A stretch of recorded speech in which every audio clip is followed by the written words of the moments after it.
Hey guys, Dr. Gilmore here. Hope I'm live. Sometimes hard to tell initially, but I think I am. So hope you're all having a great afternoon. 2:22 U.S. Central Time, and just catching up on some things. And thought I would say hello and let you know how it's going today. Yes, okay, correct channel. And see how you're doing. I have been working much harder on eating more fruits and vegetables as per Alicia Lynn, as she suggested. So I wanted to let you know that I'm definitely doing that. And it's not easy. Hey, Pam, how are you? But I am working on it. And I'm staying off of the Coke Zeros. And the darling wife has already assured me that she will not be buying any more there. 2020 there, Sheila. Let's see, that's a lot later, so you're further. 2 plus 6 is 8. That's 2020. You're in the UK. All right. So kind of an interesting day today. Is it possible to get a stomach bug 3 weeks in a row? Probably not. More than likely, you have the same one that's waxing and waning, or a stomach condition that's coming and going. Kelly, now look, I'm already working hard to eliminate the Coke Zero. I did run into a little bit of trouble earlier today. Here's the first video. They saw I was going through withdrawals, so fortunately somebody found a Coke Zero bottle and was able to turn it into an IV, so that I would be okay. And then the later picture, I just thought it was funny that I needed a fix, so to speak. That I needed Coke Zero, which I don't. But I thought it'd be fun to make a fake IV bottle. So here I am, finally getting the Coke Zero relief that I couldn't drink. So anyway, so that was funny. Hope you're having a great afternoon. Hi, Kelly, I appreciate it. I really do. So I got this. I got a call. I got an email last week from a television production company. They're sort of interested in what we do and in the clinic and so forth. And had a discussion with them over Skype. And we've spoken a couple of times. And they've sent me this that they want me to sign. So I'm wondering what you guys think. So let me know. Do you think I should sign this or not? Now I've scooting over a little bit. I've removed from it the name of the company in the signature line at the bottom, but they want to do a project of sorts in my clinic. So yes, I'm just on water now. So they want what they're calling a hold agreement. I suppose that's where they get the rights to develop, produce some kind of network television show or something based on either my life, my clinic practice, my whatever, something. You can't read it, Pam? Let me read it to you. Pleased to be working with you regarding a proposed media project about your life and business, tentatively entitled the Dr. Gilmore Project, the series. We're writing to you to confirm our agreement with you as follows. Commencing on the date hereof and continuing for a 9-month period, the term Half Yard Productions. These are the people that do Dress for Success and some others. Anyway, they want to. Anyway, so don't sign it. I've already signed it. I signed it. I'm just sharing the news. I think it's kind of interesting. They're planning on sending down a camera crew, and they're going to start taking some, making some preliminary videos. And I just thought I'd share it with you guys. I didn't want to put it on the big channel or anything. You never know how these things are going to turn out. I think these are good folks. I really enjoyed talking with them, and they seem to have some pretty good ideas. And the thing I like the most about them, I've talked with other companies about doing, some kind of TV project with them and that kind of thing, but I've never really had one that I thought was really what I wanted to do. So they listened. I liked the way they listened to what I said, and so it's a 9-month agreement that will hold me to them. I get nothing, Kelly. I get nothing out of this. This is just a preliminary agreement that says that they're going to come down and they're going to make some video. They're going to fly people around. They're going to do some work on this, and it allows them to have me not be in negotiation with somebody else while they're spending money to develop something for me on their side. So it's not really unfair. What makes this the one I want to do? Well, the other ones, what they want to do is they want to identify people with deferred healthcare issues, and they want to bring them in, or they want to fly me out and have me diagnose and then coordinate care, and most of it would be done out of state, so there's a lot of traveling. Hey, Debs. With this one, when I spoke with them originally, I said, look, we have a wonderful clinic, wonderful staff, and fantastic patients. And we would love to have the opportunity to share what we do that we feel is unique about our clinic with people, because we feel like we do something a little bit different, enough to where people would be interested in what we do, but we do it right here. We don't have to travel. Our patients are already here.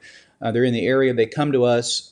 We love them. They're a part of our family, and they liked that idea. They liked that idea a whole lot better, as opposed to the old travel thing or the setting up a panel thing. Or there's lots of different ideas that have come across my desk in the last few months. This is the first one that I spoke with that they really listened to my idea, and they liked what I had to say, and I really feel like they're good folks. So there's nothing, there's no agreement on this beyond gives them 9 months to pursue a production of a show. If we're both unhappy with the progress, we can of course cancel that. And but it's a very standard. It's a 1-page agreement that just says that that we're agreeing to put time and effort into working on this together, and during that time period, I'm not going to be doing the same thing with somebody else. That's all it means. It's sort of a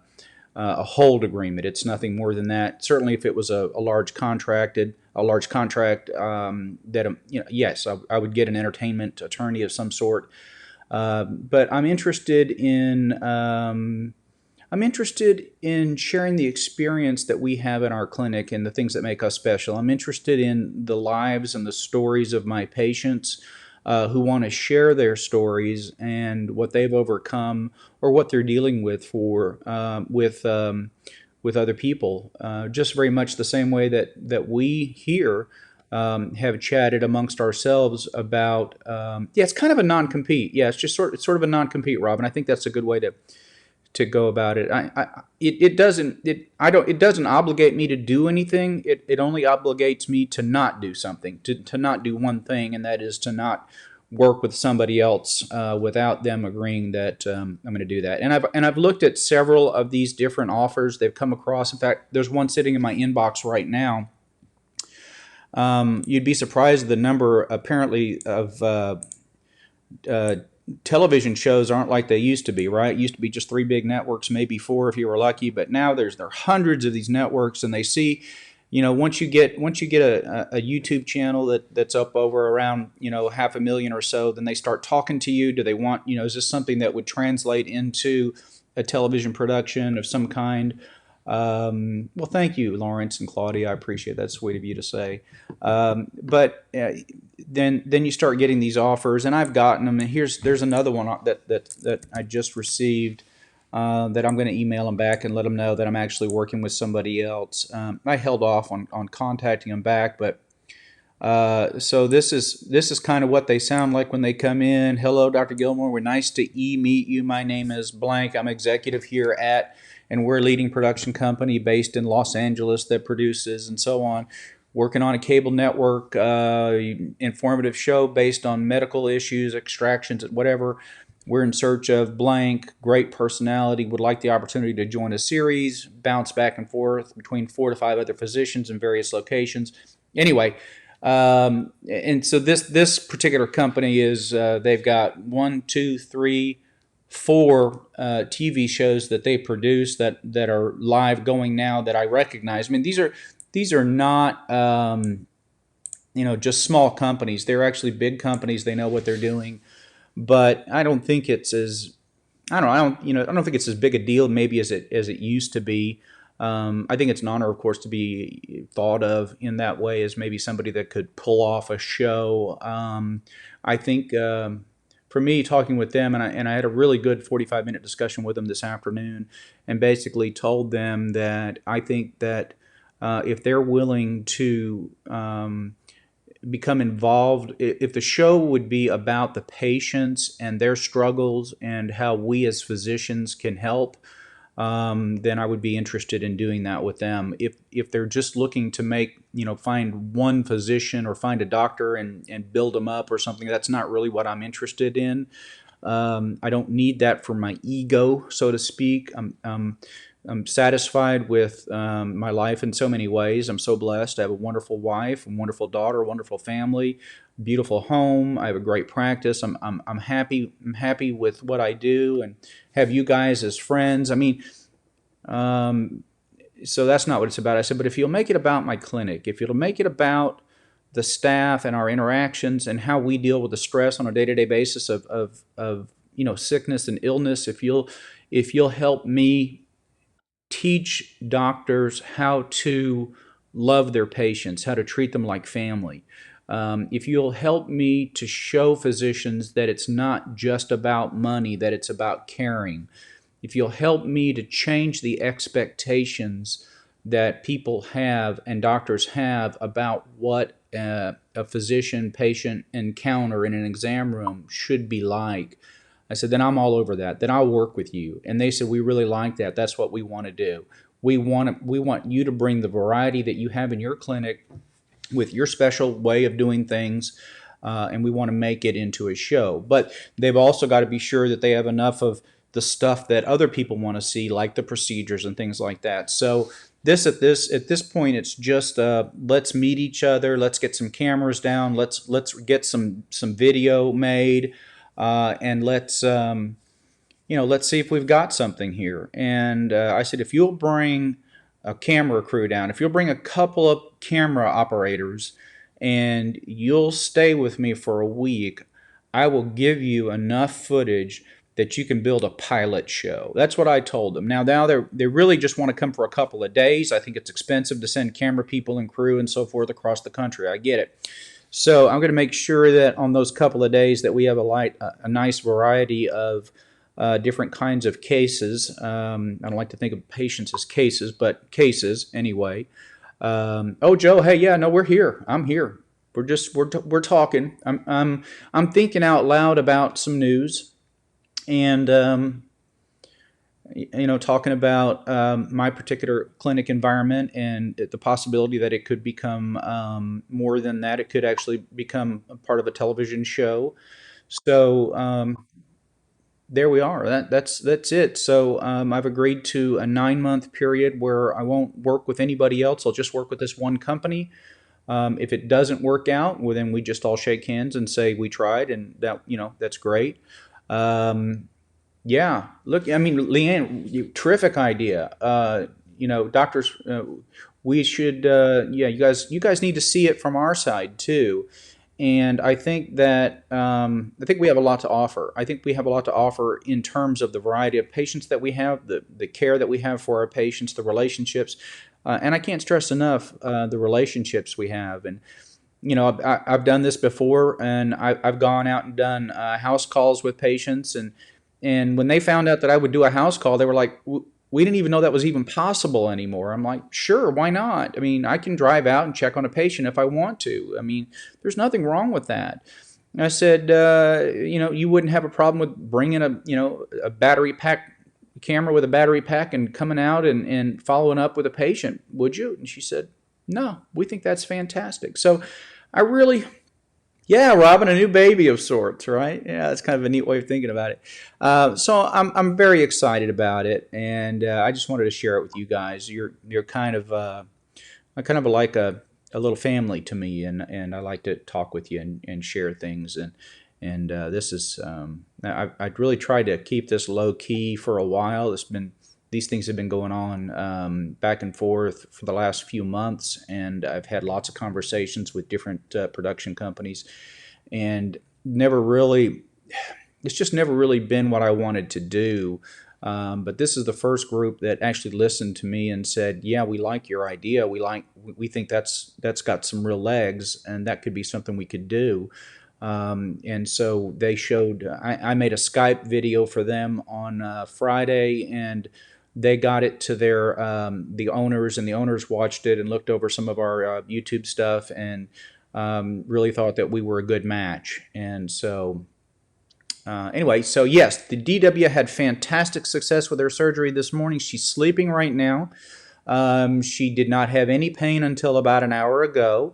So we got her a pain pill, and I gave her something to help her relax. And she is trying to take a little nap. So I came out here to the barn dough. Today was my short day, thank goodness. So I got to go out and I get to come home and take care of the darling wife. Gonzo picked her up at the hospital today because she was done. She was actually done by a quarter of 9. She was actually done with her surgery just as we were getting started with clinic because they got an early start on things. I did speak with the. No, it was earlier than that. I spoke with the podiatrist as I was driving in. So they were finished before I even thought they were going to start, which was really good. He said it went perfectly. Everything went well. They didn't even have to go full anesthesia. They just gave her a little, what they call twilight anesthesia. So they didn't, oh no, she just had a bunion taken care of, Pam. No big deal. Not a big deal. She's just going to be, kind of staying off her foot for about a week. And these can be very painful. I don't want to minimize that at all because they can be quite painful. She had a bunion fixed, Kelly, and so she's yeah. They no. What they do is they shave with a bunion. Let me see if I can get a bunion picture for you. I can show you guys what they did. What a bunionectomy looks like. Hopefully, I can find a little image of what it is and what they do. Okay, so here's a good picture of a bunion. Let's get that first. All right, so let me show you if it'll fit on here. Not everything always goes on. Okay, I hope you can see this all right. You don't need to see me here. So that's a bunion. Can you guys all see that okay? So that's a bunion. That's what she had. Not quite maybe that severe, but at that metatarsal phalangeal, or the MTP joint, it develops a hypertrophic bone or overgrowth of the bone, and often this is caused by a hyperflexibility or a hyperelasticity of the joint at that spot. So let me close this and I'll see if I can get a picture of what the surgery looks like. Basically, what they do is they shave off that part of the bone, and then they put a screw through the foot to kind of pull everything together to prevent it from happening again. Looking for a really good picture, as I've seen quite a few over the years. I know they're out there. Let's see, let's go back, and I'll put bunionectomy procedure. Let's see if we can get a video or a picture of that image. Yeah, okay, so this I think will be good. This is sort of what it would look like when they're done. So we'll put it on here, okay, and open it up. So you can see with the x-ray what they do is this part of the bone here, this part of the metatarsal has been shaved off, and then they take, and then in this case it was actually fractured too, but they actually put a screw all the way across here to hold everything together. It's a quick procedure. It's not a terribly Difficult procedure, but it does take some time to heal, and that's where the DW is now. And so we got to get her well as quickly as possible. Let's see. They shaved that part, Lynn, and then they put a screw through, and if this was the foot here, right? Okay, so if this was the foot, oh, this is awkward. And the bunion was over here, they would shave this part off right here, and then they put a screw straight through here to kind of pull everything together in the foot. And so that's kind of a good way to talk about it. Well, thank you for the good wishes. They did not do a complete joint replacement with her. They just had to do. It wasn't that bad. So they didn't have to do a complete joint replacement. She'll be able to drive as soon as she wants to, really, but she probably shouldn't drive for about a week. She's supposed to stay off it. She can get up on crutches, but mostly she's just going to be in the recliner for the next week or so. And then after that, she's got a walking boot that she'll get where she can start to ambulate again. But hopefully by Christmas time, she'll be getting around pretty well. So that's the goal. This was a good time of year for her to do this. She's been planning on it for a while, and so we got her taken care of. So she won't follow doctor's orders. She's her own person. Yeah, we did several house calls, Leanne, with Shark Baby Seal. Yeah, absolutely, we did, and we checked on her a number of times, and we enjoyed doing that. So that's one of the things that I said I really wanted us to be able to work into if we do a show, is that we do some house calls, and they thought that would be totally cool and liked it. Yeah, the total procedure for a bunionectomy, at least at the stage of the DWs, was about 25 minutes. I mean, start to finish. It doesn't take very long. They did a regional block on the foot. They gave her a little twilight anesthesia. She had what we call it MAC or MAC care, which is monitored anesthesia care, but she did not have to be intubated. She did not have to have a breathing tube put in. So they just monitored her, and they did the regional block, and they were able to go in and make a little incision, shave off that part of the bone, insert the screw, put the stitches in, and it's done. No, not much different than doing a cyst in the clinic. In fact, oh wow, I had an incredible cyst today. It was amazing. I did not video it. I'm so mad. So I had this wonderful lady. She came in. She got this bump on my finger, right? And I said, okay, well, she's my last patient of the day. It was procedure time, and I looked at it. And the bump was like right here, but it was a very odd looking bump, somewhat fluid filled. It looked more like a blister than anything else. I asked her how long she'd had it. She said about a week and a half. I said, did it hurt? No pain. It was clearly had some fluid in it. So I said, well, before we do anything, let me just, and I thought it was really small, and I thought it was just going to be like a blister and not a real big deal. So I put a really very tiny, small, teeny tiny, like a 31 gauge needle in. Just a little teeny tiny gauge needle in. She said, ow. And then that was it. It was one little ow, which would have been the same as if I injected an anesthetic, right? So one little ow. And I tried to aspirate it. Nothing came out. And then I squeezed on it. And this little flow of this most beautiful clear jelly just came out. And I looked at her. I said, you've got a ganglion cyst on your finger. And she said, that is a ganglion cyst, isn't it? I said, I have never seen a ganglion cyst on the finger. You see them on the back of the hands, right? There's videos of me where I'll put a needle in and draw that fluid out.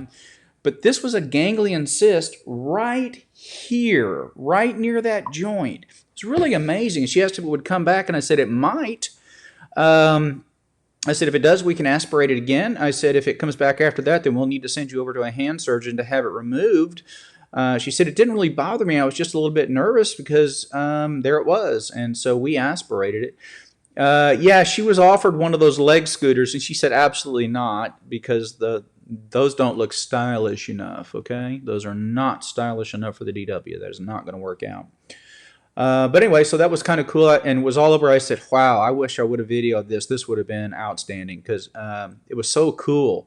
For those of you that like to see popping and all of that, it was really I even enjoyed it. And I'm not a big popper kind of person, but I enjoyed it because it was so satisfying. We completely emptied it just by just a gentle squeeze, and we were able to get it to all come out. It looked fantastic. Let's see. With yours, Leanne, you have to break the big toe and put a pin in it because the toe leans to the left. Yes, if a bunion isn't corrected soon enough, then it leads to other problems where the reconstruction becomes a lot more difficult. Fortunately for the DW, hers wasn't that terribly old, maybe just a couple of years.